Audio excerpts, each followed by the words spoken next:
अक्सर लोग सोचते हैं कि जब इंसान एक ही किडनी पर जिंदा रह सकता है तो हमें दो किडनी क्यों मिली। क्या यह सिर्फ एक एक्स्ट्रा व्यवस्था है? दरअसल नहीं। किडनी केवल एक फिल्टर नहीं, बल्कि पूरे बॉडी का केमिकल कंट्रोल सेंटर है। इस पूरी प्रक्रिया की शुरुआत होती है ब्लड से।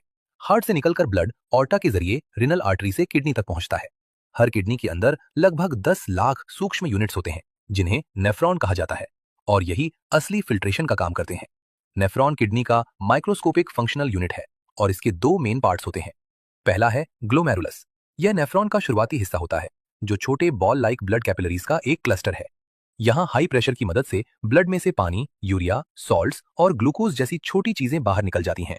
हालांकि ब्लड सेल्स और प्रोटीन फिल्टर नहीं होते, वे ब्लड में ही बने रहते हैं। इसकी वजह यह है कि blood cells oxygen transport, immunity और क्लॉटिंग के लिए बेहद जरूरी हैं, जबकि प्रोटीन्स फ्लूइड बैलेंस, हार्मोन्स और एंजाइम्स के ट्रांसपोर्ट में अहम भूमिका निभाते हैं। यहाँ एक इंपॉर्टेंट वार्निंग भी है। अगर किडनी डैमेज हो जाए और ब्लड सेल्स या प्रोटीन यूरिन में जाने लगे तो यह किडनी फेलियर का गंभीर संकेत हो सकता है।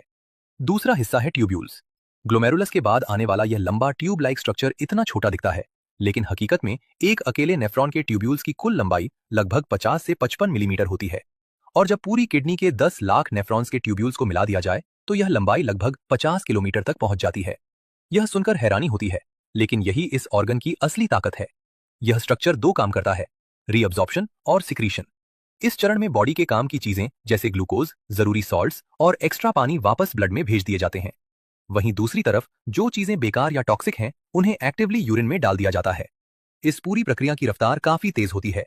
हर मिनट लगभग 1 लीटर ब्लड किडनी तक पहुंचता है। नेफ्रॉन उसे फिल्टर करता है और साफ ब्लड रीनल वेन के जरिए वापस हार्ट में लौट जाता है। रही बात वेस्ट की, तो वह यूरिन के रूप में एक तय रास्ते से शरीर से बाहर निकलता है।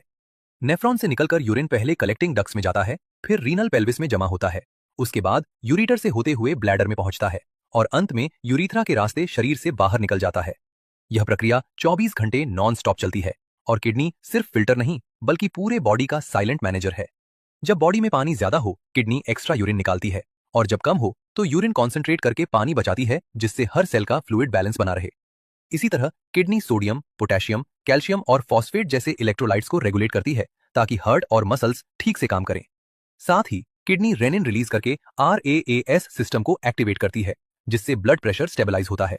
इसके अलावा किडनी इनएक्टिव विटामिन डी को कैल्सिट्रियोल में बदलती है, जिससे कैल्शियम एब्जॉर्ब हो और बोन्स मजबूत रहें। और जब ऑक्सीजन कम हो तो किडनी एरिथ्रोपोएटिन EPO बनाकर बोन मैरो को नए RBC बनाने का सिग्नल देती है।